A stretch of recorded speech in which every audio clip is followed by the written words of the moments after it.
여러분 안녕하십니까, 김진성입니다. 오늘은 2월 4일 일요일 저녁이고요. 그리고 이 방송은 2월 5일 월요일 아침에 평소처럼 내보내도록 하겠습니다.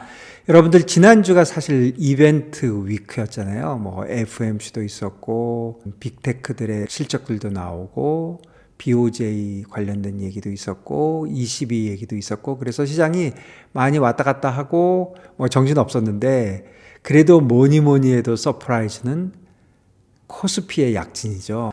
어쨌든 지난주에 어떤 일들이 있었는지 주식, 채권, 뭐 외환 이렇게 한번 우리 평소에 보듯이 한번 쭉 보고요. 그리고 제 포지션, 그다음에 저는 저번 주에 진짜 잘한 게 없습니다. 제가 얼마나 잘못했는지도 한번 보시고, 그리고 저는 어떻게 할 예정인지도 말씀드려보고 그렇게 하도록 하겠습니다. 먼저 이거부터 한번 보시죠. 코스피가 지금 이어 투 데이트로 제가 2월 4일로 써가지고 쑥 쓴 건데 2615, 코스피 200이 353.4, 퓨처스가 354.10, S&P, 나스닥 퓨처스 뭐 쭉 이렇게 돼 있습니다.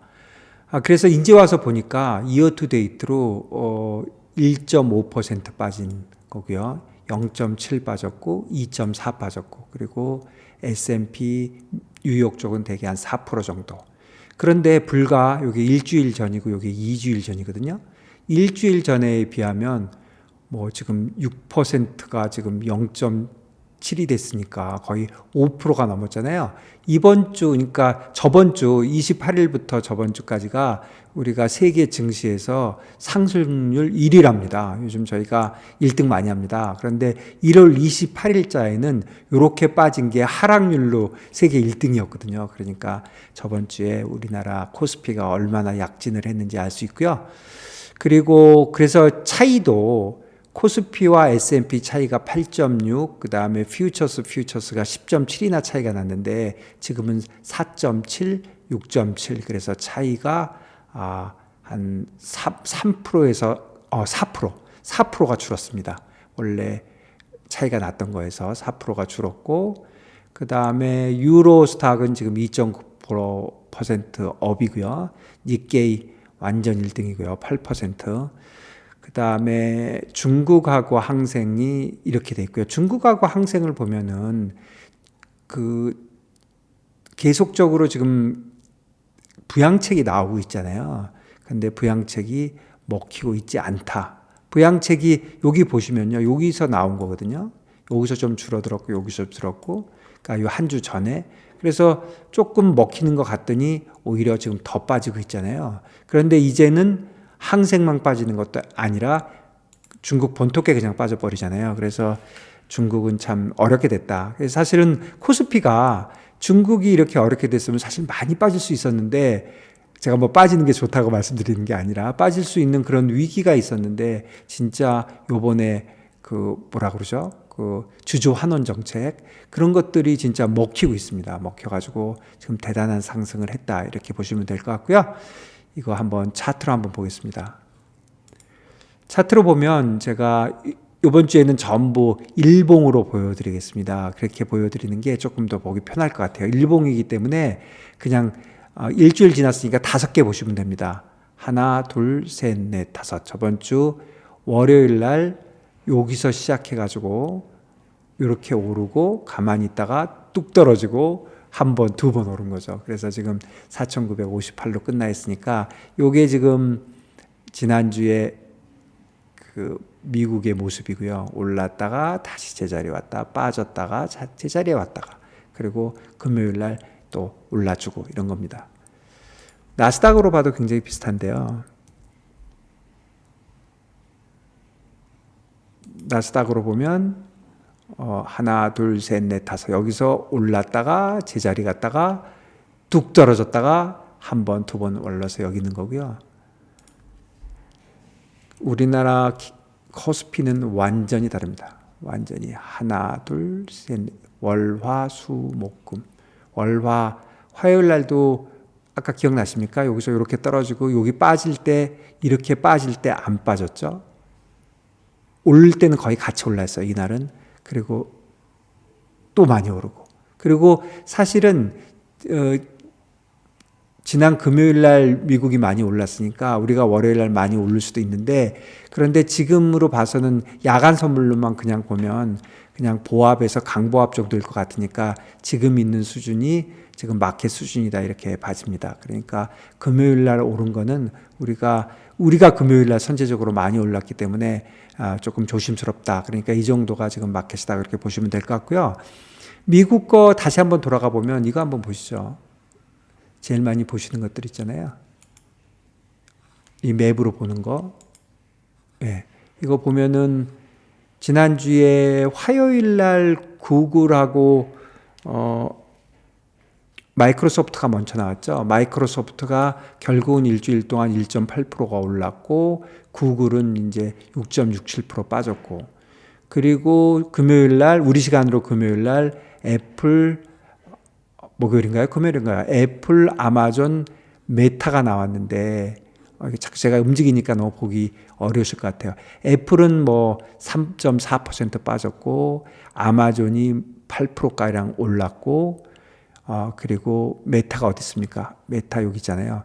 20%가 올랐으니까 메타가 올라서 전체적으로 지금 받쳐줬다 이렇게 봐지는데, 전체적으로 보면은요, 사실은 빅세븐이 생각보다 그렇게 팍팍 오르고 있지는 못하죠. 결국은 못 오르는 이유를 보면 이 주범은 구글과 애플인 거죠. 어쨌든 애플과 구글이 이끌어가야 되는데 별로 못 오르고 있고 마이크로소프트가 조금 주춤하고 있고, 이 와중에 그동안 조금 덜 올랐던 아마존과 메타가 올라서 전체적으로는 뭐 테크 컴퍼니들이 금년에도 굉장히 좋을 것 같다. 그게 제가 금년에 생각하고 있는 가장 큰 테마인데 크게 벗어나고 있지는 않지만 금년에 확 튀어오르고 있지는 않다. 결국은 좀 가격적인 그런 가격 자체도 많이 높고, 그 다음에 이제 또 뭐 그 프라이싱 그 퍼나 이런 거에서도 상당히 높게 있으니까 지금 약간 부담이 가는 레벨이다. 그거는 사실인 것 같습니다. 다시 일로 돌아가 보면 지금 S&P가 3.9, 4.3 거의 지금 같잖아요. 그런데 2주 전만 해도 그래도 나스닥이 조금 더 낫었거든요. 그래서 나스닥이 S&P보다 더 날아가는 느낌은 아니고 레벨이 높다 보니까 저도 나스닥 여기서 한 방에 갈까? 이런 생각을 사실 하고 있는 건 사실인데, 기본적으로도 이런 생각은 좀 듭니다. 예를 들면 어떤 프라이스가 그냥 계속해서 가잖아요. 한 방향으로 갈 때 여러분들 어떤 생각 보통 하십니까? 예를 들어서 나스닥 제가 한번 다시 틀어볼게요. 지금 일방적으로 탑에 있는 것들 좀 길게 해보면 지금 뭐 이런 그래프잖아요. 이런 그래프가 지금 1년짜리고요. 더 길게 보면 이 정도인데, 지금 여기서부터는 일방적으로 지금 2023년부터는 지금 뭐 거의 일방적으로, 특히 여기서부터는 계속 이렇게 오르고 있으면 여기하고 비교해 볼 때 거의 여기에서 걸린다는 생각은 지금 별로 안 드는 게, S&P는 여기를 넘어서 있기 때문에, 그리고 나스닥도 100은 이상에 있거든요. 제가 나스닥 종합을 봐서 그렇지. 결국은 제가 드리고 싶은 말씀은 뭐냐면, 지금 어떤 프라이스가 위에가 열려가지고 히스토리컬 하이로, 올타임 하이로 이렇게 쭉 가잖아요. 그럼 하기 참 어려워요. 여기서 그냥 뭐 내가 많이 벌었으니까, 아니면 스탑로스를 해야 되니까, 그래서 잘라버리기가 어려운 게 뭐 뚜껑이 열려 있으니까 위로 얼마나 갈지 모르는 거죠. 사실은 여기처럼 이렇게 한번 딱 올라줬다가 떨어지면 여기서 제자리까지는 갈 거야. 뭐 이런 트레이딩. 여기서 이렇게 떨어져 주면 이 자리는 갈 거야. 뭐 이런 거 있잖아요. 여기서 이렇게 떨어지면 이 자리는 갈 거야. 이런 거는 모르겠는데 일방적으로 이렇게 오르고 있으면 사실 어렵거든요. 그러니까 언젠가 분명히 영원히 올라가는 건 없으니까 떨어지기를 할 텐데, 그 떨어지는 거를 언제 떨어질지 잡기가 굉장히 어렵죠. 그러니까 사실은 나스닥이나 S&P는 그냥 롱을 가는 게 맞다. 큰 그림으로 보면 뭐 그런 생각은 제가 합니다. 그리고 조금 다른 것도 보면은요, 지금 그 이자율 한번 볼게요. 이자율도 조금 많이 움직였는데요. 우선 10년짜리 이자율을 보면, 이것도 하루짜리로 볼게요. 하루짜리로 보면은 지난 일주일에 어떤 일이 벌어졌는지, 하나, 둘, 셋, 넷, 다섯. 월요일 날 여기서 시작한 거죠. 그렇죠? 4.15. 우리가 2레벨에 좀 익숙해 있었잖아요. 4.1에서 4.2. 그러다가 월요일부터 내리기 시작했어요. 한 번, 두 번, 세 번, 네 번. 여기가 FMC죠. 여기가 FMC인데 이렇게 내렸는데 사실은 저는 사실 그래서 목요일 날 이거 계속 갈 것 같다. 그리고 지금도 저는 채권은 언제든지 사야 된다 이렇게 보고 있는데요. 제가 말씀드린 것도 그렇고 볼러타일을 할 거는 같아요. 볼러타일 할 게 채권에 관련된 볼러틸리티가 전혀 안 떨어지고는 있거든요. 그러니까 언제든지 위로 아래로 많이 움직인다고는 봐지는데 그래도 금요일은 서프라이즈였죠. 뭐 거의 20bp, 15bp 가까이 움직인 거잖아요. 그러니까 여기까지 보면 20bp 움직인 거거든요. 그러니까 하루 사이에 10년짜리가 20bp 움직이면 사실 엄청 움직이는 거거든요. 그래서 사실은 조금 볼러타일 하지만 바이 더 딥스 하는 게 저는 맞다고 하고 있습니다. 그 생각에는 전혀 변화가 없고요. 채권 쪽은 바이 더 딥스 하는 게 맞다. 그런 생각이 듭니다. 어쨌든 시장은 이런 식으로 움직였고요. 2년짜리도 보면 하나, 둘, 셋, 넷, 다섯. 여기서 시작한 거거든요. 4.35. 쭉 내려와서 4.25 정도에 있던 것들이 요 정도에 있던 게 FMC 하면서 쭉 떨어졌다가 여기서 어제 거의 얼마입니까? 거의 20bp가 오른 거죠. 여기서 20bp가 올라 있는데 2년짜리는 뭐 앞으로 페드가 기준 금리를 어떻게 할 거냐 하는 건 2년에 대한 평균 정도라고 봐야 되니까 지금 금년 말에는 뭐 4% 보고 내년 말은 3% 정도 보고 있잖아요. 그러니까 전체적으로 지금 4.3 계산상 맞습니까? 지금이 5.5니까 4%가 되면 평균이 얼마 됩니까? 그런 식으로 계산을 하는 거고 또 약간의 수급이 있으니까 지금 2년짜리의 움직임은 뭐 특별한 건 지금 없다고 좀 봐야 될 것 같고요. 차라리 이거를 보느니 우리 패드워치를 다시 한번 보는 게 좋을 것 같은데요. 패드워치가 사실은 그 FOMC에서 파월이 3월 달에 뭐 금리 절대로 안 내릴 거야 이런 얘기를 했음에도 불구하고 아직도 지금 3월 달에 내린다고 베팅하고 있는 사람이 38%나 되는 거죠. 그래서 이것도 좀 파월 말을 안 듣는 것도 있지만 지금 경제가 아무래도 이자율을 뭐 내리는 쪽으로 갈 거다 뭐 이렇게 보는 거죠. 근데 사실은 경제는 되게 강하잖아요. 그러니까 결국 인플레이션이 잡힐 거다. 시장은 이렇게 보고 있는 것 같고, 그 다음에 연말까지 얼마나 내릴 거냐에 대해서는 뭐 왈가왈부 많이 했지만 지금 결론적으로 보면은요, 되게 쉬워요. 3월 지나고 나면 하나, 둘, 셋, 넷, 다섯, 6번 남거든요. 그러면 5월 달 걸 한번 보시면요. 여러분들 보셨겠지만, 여기 보시면 5.25예요. 그러니까 50bp 내린다는 거거든요. 물론 더 내린다는 것도 있어요. 이거는 3월 달에 내리고 또 한 번 내리면 여길 가 있겠죠. 그러니까 이건 3월에도 내린다는 사람의 얘기고 어쨌거나 5월 달에 보면 안 내린다는 6.2밖에 없으니까 93.8% 내린다고 보는 거죠. 뭐 하여간 그때는 한 번은 내린다 이렇게 보는 건데 그다음부터는 볼 것도 없는 게요. 무조건 매번 25bp씩 낮춰요. 요거는 여기가 5거든요. 여기가 4.75입니다.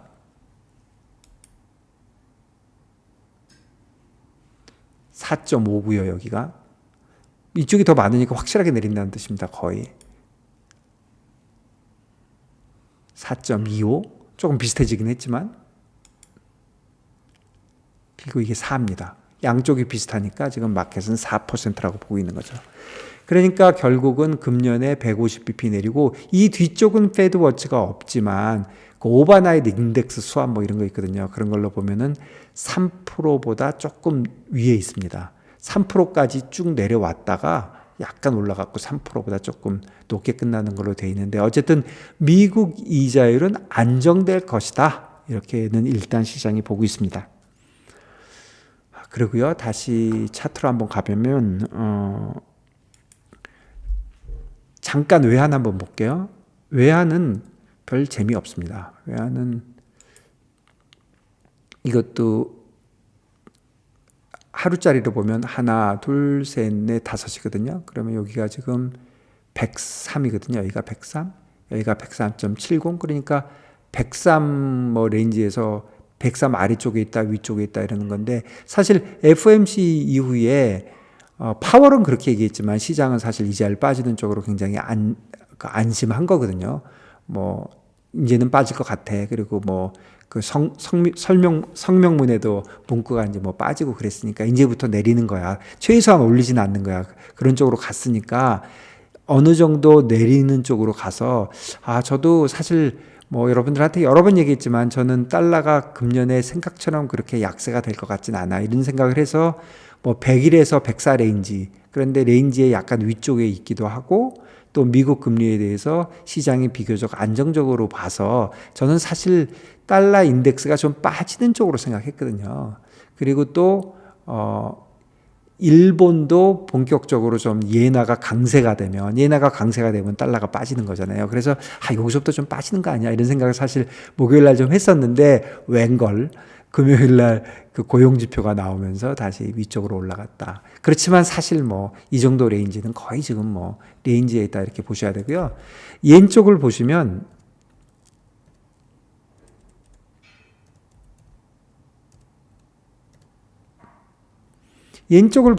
뭐 옌도 지금 뭐 달러 인덱스하고 거의 같잖아요. 그런데 내려왔다가 조금 많이 올라가서 지금 이 레벨에 있고, 얘는 148.30 정도 레벨에 있으니까 상당히 상단에 있긴 하죠. 좀 길게 한번 보면은 지금 이 정도입니다. 여기가 작년 12월이고요. 여기가 작년 11월, 여기 주식이 제일 이때가 바닥이었죠. 이때부터 쫙 올라왔으니까 이때가 지금 151레벨인데, 저는 145일 때 요 근처에서 놀 때 여기서 다시 147, 148, 150 쪽으로 못 가는 거 아니야 이렇게 생각했는데, 저는 요 근처에서요. 요 근처에서 그렇게 생각했는데 제가 뭐 틀렸습니다. 이게 올라갔고, 사실은 이쪽에서 있었던 거는 일본의 지진 같은 문제가 있었는데, 생각보다 저는 금년에 예나가 강세가 된다고 생각하고 있는데, 그러니까 내려온다는 거죠. 내려온다고 생각하고 있는 건데, 달러의 안으로 보면 내려오는 건데 실제로 그런 일이 별로 안 벌어지고 있다 이런 생각이 듭니다. 그리고 원달러를 보면은 원달러도 비슷한 그림인데, 원달러 하루짜리니까 좀 다시 늘펴볼게요. 하나, 둘, 셋, 넷, 다섯. 그러니까 뭐 1338원 갔다가 38원 좀 위쪽에 있다가 1320원까지 갔잖아요. 이거 생각보다는 조금 더 갔습니다. 사실 1320원 초반까지 내려갔다가, 그리고 어제 다시 그냥 위에까지 올라가서, 아직 지금 국내장은 1320 3원 4원 이렇게 끝나는 것 같지만 지금 NDF가 1338원 레벨에 있거든요. 그러니까 이 정도까지는 올라간다고 보면 원달러는 굉장히 안정돼 있다. 그런데 사실 원달러가 올라갈 때는 이 위쪽에서는 한국은행이 확실하게 막아주고 있기 때문에 보시면 이런 그림이잖아요. 여기서 뭐 누가 봐도 확실하게 이쪽에서 막고 있는 거죠. 이렇기 때문에 오히려 글로벌리 달러가 강세가 되면 뭐 상대적으로 원하는 뭐 그런 대로 선방을 하는 거죠. 위에서 눌러주니까. 그런데 밑으로 빠지게 되면 더 많이 빠지게 되는 건데, 제가 예논 포지션이 좀 있잖아요. 그래서 이런 말씀 많이 드리는데, 제가 말씀드리는 게 이겁니다. 자, 예논을 보면은 진짜 징그럽게 안 빠지는데요. 제가 뭐 진짜 850일 때 이거 진짜 바닥 같아. 아주 뭐 그때 돗자리 깔듯이 맞추긴 했는데, 그 이후에 9점 쭉 올랐고 9.3 뭐 이렇게까지 가고, 저는 9.5 뭐 10까지 간다 이렇게 봤는데, 그 이후에 여기서 지진이 나고, 지진 나서 이거 내려온 거거든요. 지진이 나고 일본에서, 그리고 이제 이러고 있고, 그리고 오히려 달러 인덱스가 내려오면은 이게 올라갈 수도 있다 뭐 이런 생각을 전 좀 했어요. 왜 그러냐면 달러 인덱스가 자꾸 위로 올라가니까 뭐 예를 들어서 달러 옌도 올라가는데 원달러는 개입을 하니까 못 올라가면, 그러면 이게 옌 원으로 보면 이게 못 올라가고 비슬비슬한 거거든요. 그런데 사실 그냥 글로벌 달러가 빠져버리잖아요. 뭐 지금 103에서 102나 101로 빠져버리면 그러면 달러엔도 따라 내려갈 것이고 원달러도 그건 따라 내려가는 거거든요. 내려가는 데는 뭐 룸이 충분히 있으니까. 그래서 저는 오히려 글로벌 달러가 약세가 되면은 제가 갖고 있는 예인원은 올라갈 수도 있다, 이런 생각을 뭐 갖고 있는데, 그거는 뭐 조금 작고 편협한 얘기인 것 같고요. 전체적으로 볼 때는 저는 아직도 큰 그림으로 볼 때 금년의 외환은 아무래도 이자율의 추이에 따라서 결정될 것 같거든요. 근데 그 이자율 추이가 미국은 좀 안정적으로 내려오고 일본은 네거티브에서 움직인다고 하면, 실제로 그런 일이 발생을 하게 되고 하면은 원예는 좀 올라갈 것 같다, 뭐 그런 생각에는 변함이 없습니다. 그리고 마지막으로는 유가 한번 볼까요? 5일만 보면 유가는 제가 잘 모르는데, 이게 잘 모르는 초보자들이 원래 잘 맞히는 거거든요. 저는 유가 뭐 80불가 무조건 팔고, 하여간 이 근처에서도 팔고 싶다고 맨날 그러잖아요. 뭐 유가는 70대 초반에 있는 게 맞는 것 같다, 항상 그렇게 생각하고 있어서 70대 후반에 가면 무조건 판다 이렇게 해가지고 사실 팔아가지고 좀 벌었는데, 제가 곧 말씀드리겠지만 제가 다른 이유에서 많이 가져가지 못하고 다 잘랐습니다. 근데 저는 개인적으로 유가는 위쪽으로 잘 가기 어렵다 이렇게 생각합니다. 수요 쪽에서 어떤 석유에 대한 원유에 대한 수요가 있지 않는 한 공급 쪽의 문제로 원유가가 많이 오르는 걸 제가 본 적이 별로 없거든요. 그래서 그래프상은 이렇게 험악하게 있지만 저는 여기서도 더 내려간다, 그런 쪽으로 생각하는 데는 변함이 없습니다. 뭐 어쨌든 지난 일주일의 시장은 이랬는데, 시장은 뭐 다양하게 움직였고 뭐 약간 불확실성이 줄어드는 것도 있고 했었는데, 뭐니 해도 그 가장 큰 거는 오늘 말씀드린 대로 코스피였잖아요. 코스피가 이렇게까지 난리가 났는데요. 이렇게까지 난리가 났는데, 좀 짧게 해볼까요, 시간으로? 뭐 이 정도면, 이게 일주일로 보면 여기서부터거든요. 이 정도면 난리 난 거거든요. 이 정도면 난리 난 건데, 결국 이거죠. 그 이유를 보면은 주주 환원에 대해서 정부가 의지를 보인 거죠. 제가 맨날 주장한 거죠. 우리나라 코리아 디스카운트의 주범은 대주주들이 주주 환원 안 하고 있다. 그러니까 되게 맞는 쪽으로 사실은 되게 좋은 것 같습니다. 뭐 제가 포지션을 좀 터진 건 있지만 그런 거에 관계없이 지금 한국 주식 갖고 계신 분들 다 축하드리고요. 그래서 굿뉴스인 게 확실하고 정부가 의지를 보여줬고, 일단 기업들이 조금 화답을 했죠. 자사주가 있는 데는 자사주 소각하겠다고 얘기했으니까 실제로 있었고, 그리고 그런 일들이 벌어졌으니까 앞으로 분위기가 조금 변해서 대주주가 일반 주주 쌩까는 그런 일들을 못하는 분위기로 이제 좀 가고, 그 다음에 그게 이어져서 정부가 우리 그 유명한 그 상법 있죠? 그 경영진들이 회사를 위해서만 일하는 게 아니라 주주를 위해서 일한다는 거 이렇게 바꿔주는 거, 그 상법 개정도 이어지고, 이런 쪽으로 선순환이 일어날 수 있는 그런 좋은 진짜 굿뉴스가 있었고요. 이거를 결국은 국내에 있는 투자가들보다는 외국계에서 인정을 해서 외국계에서 지금 크게 사자고 들어왔잖아요. 그러니까 전체적으로 굉장히 좋다 이렇게는 봐집니다. 그런데 반대쪽으로도 한번 생각해 보면 진짜 저번 주에 그렇게 많이 올랐는데 진짜 이번 주 진짜 궁금합니다. 한국 주식 어떻게 될지. 저는 개인적으로는 잘은 모르겠어요. 이게 어느 쪽인지 모르겠는데, 그런데 이거 계속 갈 수 있느냐고 하는 이제 좀 비관적인 얘기를 또 해보면은, 이게 외국계가 드라이브를 했잖아요. 그러다 보니까 이게 좋은 것 같긴 한데, 국내가 드라이브 한 것보다는. 근데 외국계들이 계속 드라이브를 할 건지, 그 다음에 국내에서는 사실 지금 이게 혹시 또 쏠림 현상은 아닌지, 뭐 지금 몇 개 종목이 특히 많이 가고 있잖아요. PBR 낮은 이제 회사들 쪽으로 가는 건데, 사실 이게 또 다른 쏠림 현상은 아닌지, 왜 그런 생각이 드냐면, 제가 그냥 나쁜 쪽으로 억지로 한번 얘기해 보는 겁니다. 2차 전지 쪽이 지금 시들시들 하잖아요. 그러니까 2차 전지에서 쏠림 현상이 이제 2차 전지에서 뭐 정신을 좀 차렸다 그럴까? 조금 정상적으로 돌아가면서 쏠림 현상이 또 그쪽으로 가는 게 아닌가, 뭐 그런 좀 생각도 있고, 또 결정적으로 지금 6월 말까지인가요? 우리가 지금 공매도가 없는 시장이잖아요. 근데 공매도가 없는 게 사실은 쏠림 현상 상당히 있는 거거든요. 여러분 요번에 보셔서 알겠지만 중국의 H기업 우리 ELS 때문에 난리 난 거. 그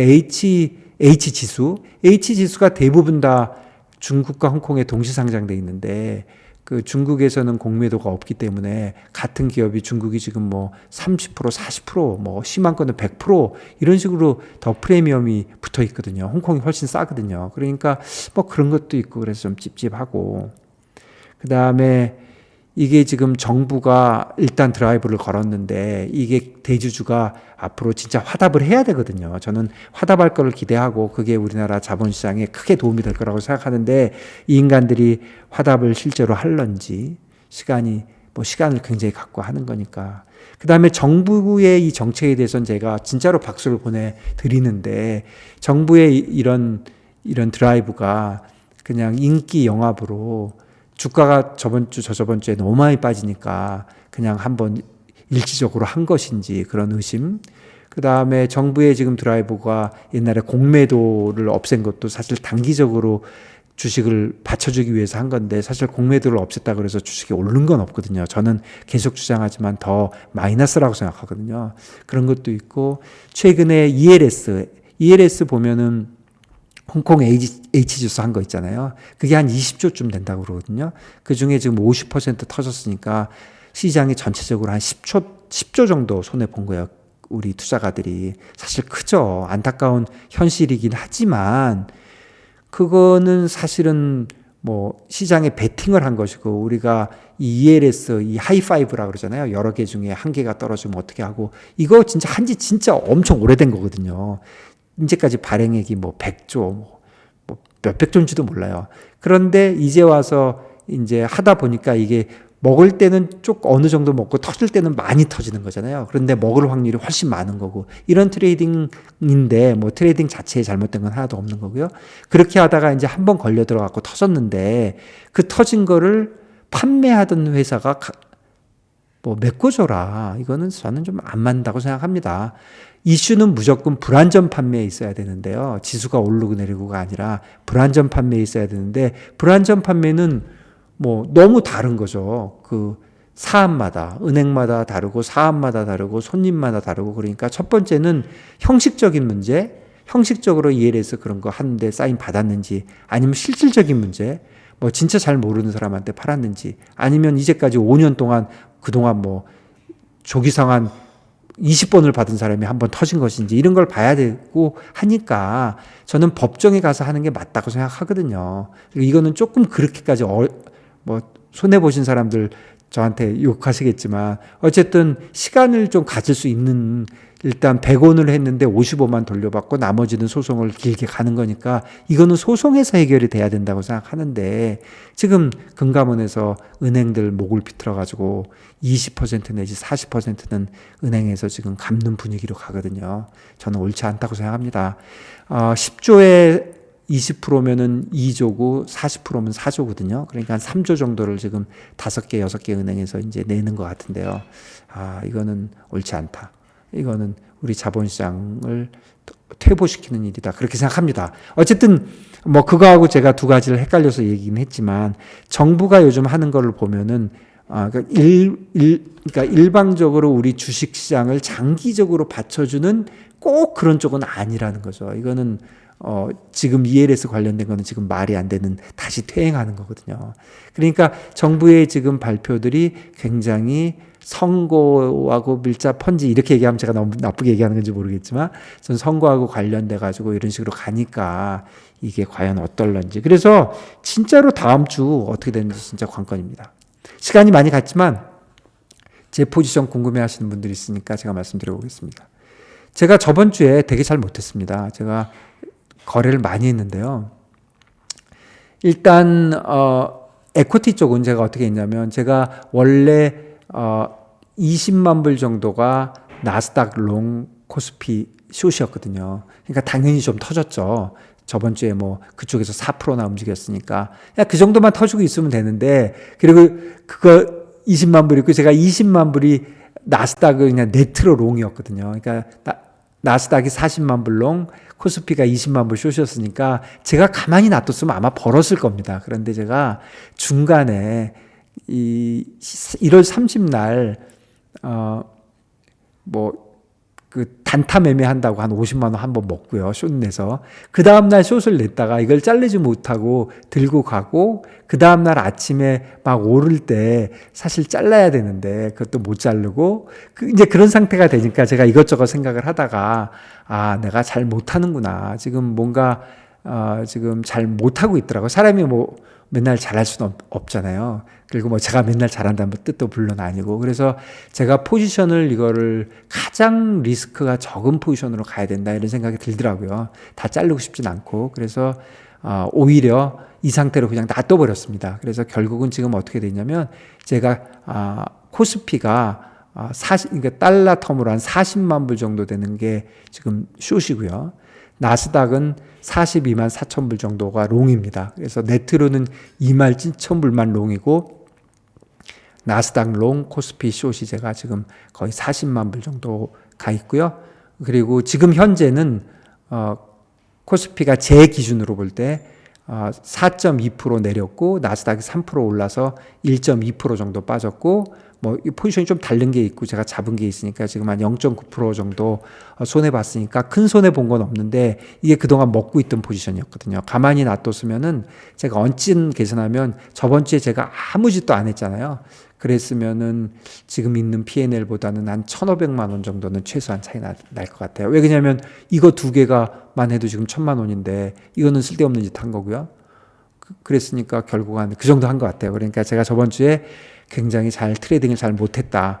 그리고 좀 복귀를 해서 반성을 하면 제가 너무 서둘렀어요. 너무 서두르고 한국 주식 올라가는 거에 대해서 이거 너무 심한 거 아니야? 그랬는데 금요일 날 외국인들이 들어오면서 제 생각이 완전히 틀린 거죠. 어쨌든 제가 좀 잘못했습니다. 그래서 P&L을 보면은 요거 두 개가 이제 주식인데요. 주식 P&L이 금년에 들어서 마이너스 500만 원. 별거 아닌 것 같지만 이게 저번 주만 해도 플러스 뭐 1,몇백만 원이었거든요. 그래서 제가 저번 주에 그렇게 했고요.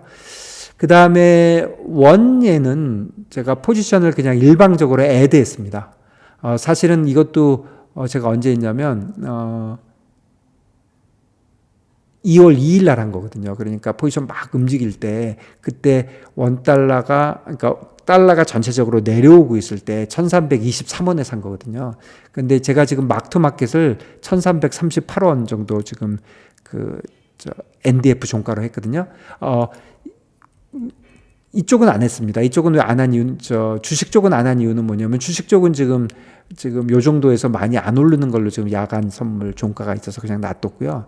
원달러는 확실하게 올라 있기 때문에 제가 그 종가로 지금 막투마켓을 하고 있는데, 이제 그 시장이 시작되니까 뭐 다 결정이 되겠지만 어쨌든 저는 사실 이 포지션을 갈 때 옌론에 대해서는 제가 비교적 확신을 좀 갖고 있는 편이라 포지션을 더 늘리고 싶다 그래갖고 늘린 것도 있는데, 사실은 달러가 이때 좀 약세가 되니까 달러가 글로벌리 약세가 되면 원년이 오히려 올라갈 것 같아 그래갖고 애드업을 한 거거든요. 그런데 사실은 틀렸죠.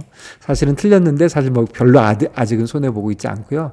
그래서 결론만 얘기하면 제가 원화 쪽에서 $1로 달러롱 원숏이 달러 기준으로 38만 불이고요. 그 다음에 달러옌에서 옌롱 달러숏, 그래야지 달러 쪽이 네트가 되잖아요. 그건 33만 불 정도 있어서 결국은 제가 네트로 $1 4만 불 정도 숏 가고 있는 거고, 그 다음에 원숏 옌롱으로 한 34만 불 정도 있습니다. 그러니까 포지션이 비교적 큰 겁니다. 포지션 비교적 크고, 그래서 제가 지금 포지션을 갑자기 커지는 바람에 저번 주에 제가 트레이딩을 너무 많이 하고 제가 지금 반성 좀 하고 있습니다. 제가 너무 뭐라 그럴까, 나쁘게 하면 촐싹됐다 그럴까, 너무 그랬어요. 그러니까 조금 시장을 내가 너무 제가 최근에 좀 잘 맞췄거든요. 제가 채권도 잘 맞췄죠. 뭐 채권 다시 돌아서긴 했지만 채권도 잘 맞췄고, 제가 또 그 유가도 잘 맞췄잖아요. 유가도 잘 맞추고 여러 가지로 좀 잘 맞췄어요. 잘 맞추다 보니까 내가 잘 맞출 수 있네. 그러니까 시장이 이렇게 움직이면 시장이 이게 좀 뭔가 잘못됐어. 내가 맞을 거야. 이렇게 좀 까불다가 결국 별로 좋지 않고 제가 금요일 날 오후에 내가 뭔가 지금 잘 못하고 있구나. 내가 시장을 제대로 못 보는 게 아닌가. 그래서 포지션을 최대한 좀 안전한 방향으로 가려고 그랬는데요. 주식은 뭐 어떻게 생각해 보면 다 자르고 싶진 않고 뭐 나스닥이든 코스피든 일방적으로 롱이나 숏을 가는 것보단 그래도 스프레드로 가는 게 나은 것 같아 갖고 그냥 나스닥 롱, 코스피 숏 이렇게 갖고 FX 쪽도 달러원을 롱을 가거나 달러엔을 뭐 숏을 가거나 이런 것보다는 원옌이 그래도 900 밑으로는 좀 버텨주지 않겠냐. 그래서 이쪽이 좀 안정적인 것 같아서 비교적 제가 보수적으로 포지션은 가고 그리고 그 대신 포지션은 충분하게 가자. 그래서 각각 40만 원씩 갔고요. 그러다 보니까 제가 마진도 좀 만만치 않게 모자랍니다. 여기서 조금만 터지게 되면 제가 마진이 모자라게 되거든요. 마진이 모자라게 되면 제가 뭐 새로 돈을 넣거나 이런 건 하지 않을 거니까 포지션을 줄여야 되거든요. 그러면 로스가 커지기 때문에 제가 다른 쪽은 줄였습니다. 그래서 사실은 2월 2일 날 금요일 날 제가 이 본드 쪽을 다 잘라버렸는데 사실은 제가 금요일 날 저녁에 뉴욕장에서 본 이자율이 그렇게 많이 올라가지고 본드가 폭락할 거를 폭락까지는 아니더라도 어쨌든 본드가 그렇게 많이 빠질 걸 미리 알고 한 거 아니고요. 전혀 그거 아니고요. 제가 그냥 이거 포지션을 줄여야 된다. 왜 그냥 마진 때문에. 그래서 그냥 잘라버렸습니다. 아무 생각 없이. 그래서 113.37에 샀던 KTB 한 개, 뭐 100만 원 남기고 팔았고요. 그리고 이쪽은 한 200만 원 남기고 팔았습니다. US 트레저리 쪽은. 이쪽은 제가 뭘 또 반성하고 있냐면 제가 잘 맞췄거든요. 근데 지금 포지션을 보면 한 개씩밖에 안 가 있잖아요. 제가 보통 4개, 5개는 갈 수 있거든요. 제 생각에. 그런데 이거를 바이온 딥스하고 한다고 계속 그러다가 사실 놓친 거거든요. 그런데 사실은 금요일 날 채권이 좀 빠졌으니까 지금 원래 생각대로 하면 지금 사면 되거든요. 그런데 지금 살 포지션이 이쪽으로 몰려가지고 지금 외환하고 에쿼리 쪽에 몰려 있으니까 지금 사실 뭔가 하나 정리를 하고 들어가야 되는데 뭐 짜증도 나고 그래서 일단 본드는 더 보겠다. 그래서 본드 쪽은 제가 스트롱한 뷰를 갖고 있지만 지금 돈이 없어서 못하고 있다. 이렇게 보시면 되고요. 그 다음에 유가 제가 잘 맞췄어요. 유가 잘 맞추고 있는데 77불에 가서 뭐 지금 더 떨어졌잖아요. 근데 이것도 제가 돈이 모자라는 관계로 그냥 한 100만 원 정도 먹고 그냥 잘라버렸거든요. 2월 2일 날. 그래서 이 자른 거는 제가 뭐 어떤 생각에서 자른 게 아니라 제가 한쪽에서 지금 포지션이 몰리고 있고 제가 뭔가 잘 못 맞히는 것 같길래 헷갈리는 건 일단 다 자르고 스프레드로만 들고 가자. 제가 이렇게 약간 트레이딩 할 때 이렇게 좋게 얘기하면 조심성이 많은 거고 나쁘게 얘기하면 제가 겁이 많습니다. 그래서 지난 뭐 어저께 그저께 잘못한 거는 다 지난 일이고 뭐 제가 잘못하는 경우가 한두 번도 아니니까 저는 사실 별로 신경은 안 쓰고 지금 더 중요한 거는 내 포지션이 컴포터블한 건가거든요. 그래서 나는 진짜 정말로 나스닥 롱 코스피 숏이 컴포터블한가. 장기적으로 너무너무 컴포터블한데요.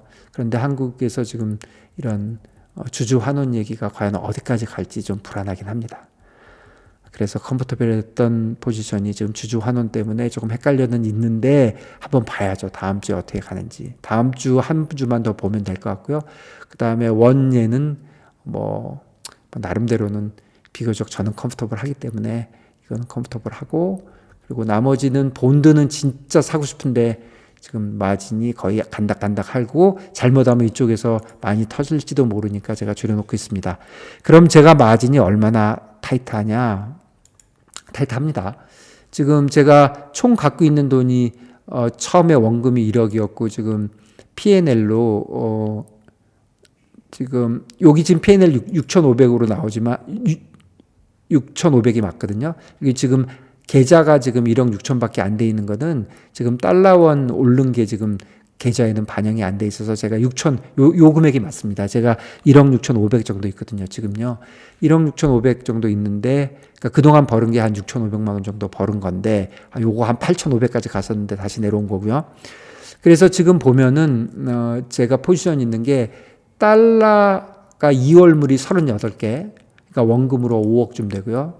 그 다음에 주식 6개 숏이거든요. 이것도 원금으로 5억쯤 되고, 그 다음에 달러 옌 이게 4억 정도, 그 다음에 나스닥 이게 5억 정도 있거든요. 그래서 원금으로 10억, 그래서 원금이 20억 됐습니다.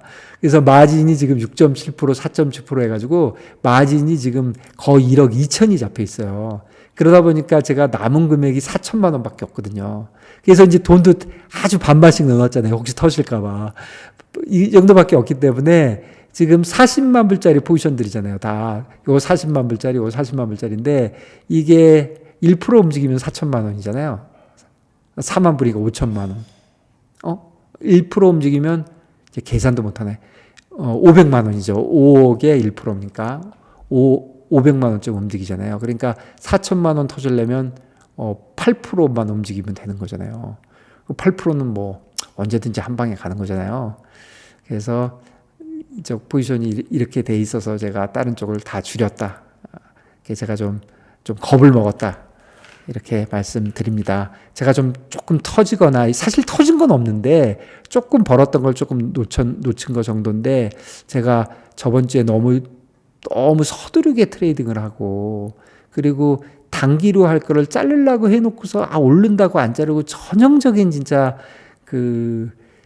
뭐라 그럴까요? 전형적으로 초보가 한다 그럴까? 전형적으로 진짜 트레이딩 못하는 인간들이 하는 그런 걸 저번 주에 제가 혼자 다 했거든요. 그래서 제가 엄청 반성하고 있습니다. 그래서 지금은 나의 포지션을 냉정하게 보고 있는데요. 내 포지션은 그래도 컴포터블하다.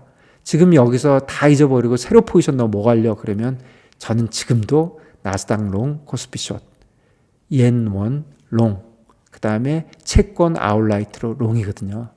그런데 그 중에서 지금 2개만 갔다. 지금 그렇게 돼 있습니다. 그래서 한번 보시죠. 다음 주 엄청 재밌을 것 같고요. 다음 주에 또 설도 있어갖고 우리 4번밖에 안 하잖아요. 그리고 저는 그냥 개인적으로 스트래티지는 저는 다음 주 무조건 가만히 있는 겁니다. 저는 지금 잘 못 맞추고 잘 못하고 있기 때문에 지금 뭐 하면은 무조건 터지거든요. 그래서 다음 주 4일 동안은 웬만하면 저는 아무것도 안 할 거고, 이 4천만 원 이하로만 터져라. 그래서 내가 이 포지션을 줄여야 되는 경우만 없게 해줘라. 그러고 있습니다. 또 이럴 수 있잖아요. 여기가 오르고 여기가 내리면 이쪽 거 여기로 넘겨주고 이래야 되거든요. 그런 일이나 하고, 저는 기본적으로 설 끝날 때까지는 이제 가만히 있겠다. 이런 생각입니다. 너무 이런 식으로 미리 정하고 하는 것도 좋진 않은데, 이런 것 같아요. 시장을 잘 보는 거하고 돈으로 연결하는 거하고도 또 다른 문제예요.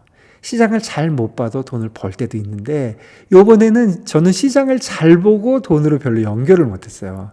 진짜 아마추어죠. 진짜 프로들은 시장을 잘 못 보면서도 돈을 터지지 않고 버는데, 저는 시장을 잘 맞추고도 실제로 포지션 운영이라든가 익스큐션에서 욕심을 내거나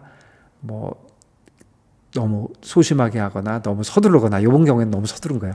그런 서둘린 식으로 해서 잘 하지 못하는 거죠. 그러니까 참 트레이딩 어렵습니다. 여러분들도 다 아시겠지만, 시장을 맞추기도 어렵지만 시장을 맞춰도 그거를 내 돈으로 만드는 거는 또 다른 문제더라고요.